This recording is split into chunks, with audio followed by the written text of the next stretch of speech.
Kellyanne Conway's office has a different vibe than other corners of the West Wing. Unlike some of the drab workspaces belonging to her male counterparts, whose offices look as impersonal as the day they moved in, Conway's office is decorated with colorfully framed, oversized family photos mounted on the walls and a copy of Ivanka Trump's book Women Who Work prominently on display. Story continued below. The comfy digs are a sign that Conway, the White House counselor who recently has been keeping a lower profile, is planning on being here for the long haul, even though some of her colleagues, including Chief Strategist Steve Bannon and recently departed Chief of Staff Reince Priebus, have at times tried to cut her out of the information loop. Meanwhile, former colleagues like Priebus, Anthony Scaramucci, Sean Spicer, Michael Flynn, Michael Dubke, Michael Short and Boris Epshteyn have been fired, or simply resigned to save themselves. Even Bannon, according to multiple people close to President Donald Trump, has been the target of the president's recent frustrations and anger, and he has been trying to lower his genius behind that throne profile in order to avoid sharing Priebus' unhappy fate. Conway, however, is not alone in surviving the snake pit. The quiet endurers of Trump's tumultuous White House, by and large, are the women who serve in his administration. That fact may seem ironic in an administration run by a man who has launched sexist attacks on everyone from morning show host Mika Brzezinski to his former campaign opponent Hillary Clinton, and who in the past has been accused by more than a dozen women of groping or kissing them against their will. But the women of the West Wing, at least so far, have had the more stable ride. Former Goldman Sachs partner Dina Powell has risen in the ranks to become Deputy National Security Advisor. She was also on the final short list of people Trump was considering for the Chief of Staff job given to retired Gen. John Kelly, according to two White House officials. By signing up, you agree to receive email newsletters or alerts from Politico. You can unsubscribe at any time. It was Powell, alongside UN Ambassador Nikki Haley, who was invited to ride in Trump's car, known as the Beast, from the White House to Andrews Air Force Base last Friday, hours before the president unceremoniously fired Priebus in the rain. Communications advisor Hope Hicks maintains an unassailable position as a surrogate family member and loyal aide by the president's side, where she has stood since before there was even a campaign. Sarah Huckabee Sanders has risen to the position of press secretary, after Spicer resigned because he was not given the full control of the communications department that he demanded. During Scaramucci's brief attempt at cleansing the West Wing of former Republican National Committee staffers, he managed to oust press aide Short, but not another RNC alum, Lindsay Walters, who was also brought on board by Priebus. Trump advisor Omarosa Manigault, famous for playing a villain on The Apprentice, has so far been leading a surprisingly drama-free, if not particularly visible, work life in the White House. And Ivanka Trump, the president's daughter and a senior advisor, has skated past the FBI's ongoing Russia investigation, which has entangled both her husband and her older brother, Donald Trump Jr. So far, only 2 women have been moved out of Trump's West Wing. Former Deputy National Security Advisor K.T. McFarland, a former Fox News commentator, was seen as collateral damage in Flynn's firing and was given a cushy landing as ambassador to Singapore. Katie Walsh, Priebus' former deputy, who had no real personal relationship with the president, never overcame her internal reputation as a Priebus henchwoman. It's unclear exactly why women have had more stable runs, at least so far, in Trump's West Wing, a place that has proposed policies deeply threatening to traditional women's interests, such as the defunding of Planned Parenthood and the rolling back of Obama-era regulations on equal pay. Interviews with former staffers, current White House officials and political observers give most of the credit to women being better equipped to navigate Trump's short-fused personality, as well as his inability to cope with anyone getting more attention than him. He's no different to women than he is to men, said Barbara Race, a former top construction executive at the Trump Organization who worked directly under Trump and said he hasn't changed his playbook in 30 years. He is not any more solicitous of women.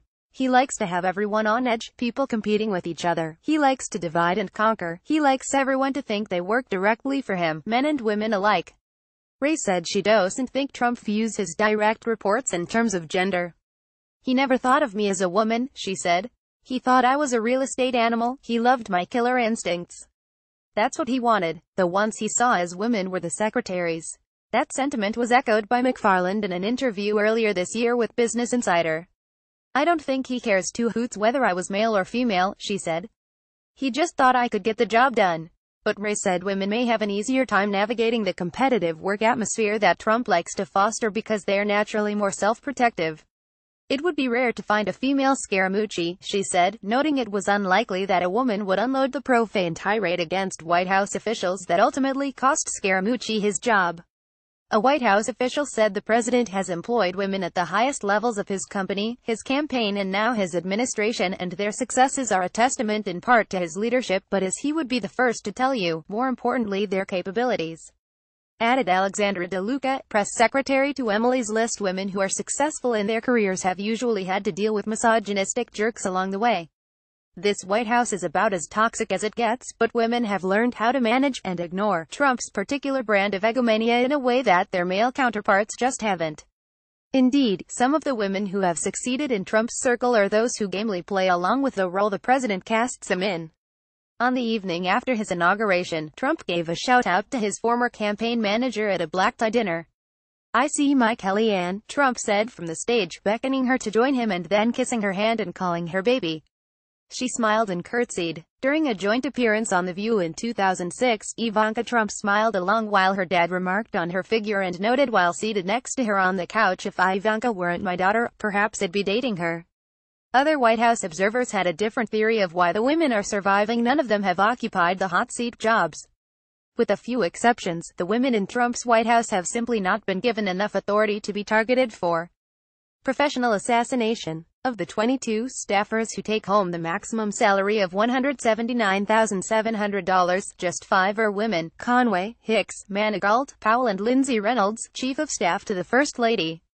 That's not a phenomenon unique to Trump's White House. Women in Barack Obama's White House, during his first term, struggled to have a seat at the table and a voice in policy discussions, and 2/3 of the president's top aides were men. The lack of top female advisors became an optics problem for Trump in the opening days of his administration, when he would often be surrounded by a gaggle of white men crowding around the Resolute desk for a photo-op signing of an executive order.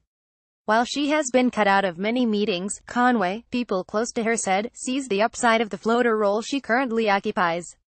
It allows her to fly under the radar when necessary and stay out of the president's ever-changing line of fire. White House officials said it remains to be seen how long Sanders will remain in the president's favor now that she is in the media spotlight on a daily basis. But most White House officials and former campaign staffers interviewed credit the tactics of the female White House officials for knowing how best to manage Trump. "In this White House, most of the drama queens are men," said Stu Lozer, a former press secretary to New York City Mayor Michael Bloomberg. For example, Bannon and Trump's son-in-law, Jared Kushner, waged a war against each other for weeks, until Trump told them to work it out. The tension between Bannon and Priebus, in the early days of the administration, became so unmanageable that they took their fake buddy comedy on the road, making a knee-slapping appearance together at the Conservative Political Action Conference, in an attempt to change the narrative.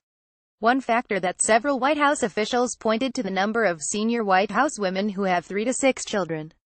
One official said that between kids and a demanding day job, they just don't have the same amount of time to stir the pot. Another White House aide added that the female staffers who have succeeded in the administration are the ones who keep their heads down and don't try to be in the press or push their own agenda. Trump also notices which people generally command the respect of everyone else in the room. "Those women are being workhorses, not show horses," said Alyssa Mastromonaco, a former top official in Obama's White House, who has experienced the pressure cooker environment of being one of the few top women in the West Wing. "They all seem to be genuinely focused on the presidency and not building a personal brand. I may not share Sarah Huckabee Sanders' politics, but she's working her ass off and deserves more credit than she gets."